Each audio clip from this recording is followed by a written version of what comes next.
Godavarikhani GM కాలనీలో శనివారం వల్లి సమేత సుబ్రహ్మణ్యేశ్వర స్వామి కళ్యాణ మహోత్సవాన్ని ఘనంగా నిర్వహించారు.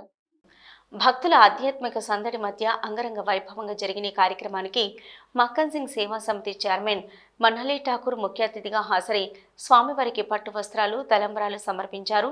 రామగుండంలోని సబ్బండ వర్గాల ప్రజలు ఆయురారోగ్యాలతో ఉండాలని, రామగుండం నియోజకవర్గాన్ని అన్ని రంగాల్లో అభివృద్ధి చెందాలని వేడుకుంటూ ప్రత్యేక పూజలు నిర్వహించారు. అనంతరం అన్నదాన కార్యక్రమం చేపట్టారు. ఈ కార్యక్రమంలో కాంగ్రెస్ పార్టీ నాయకులు, అధిక సంఖ్యలో స్థానికులు పాల్గొన్నారు.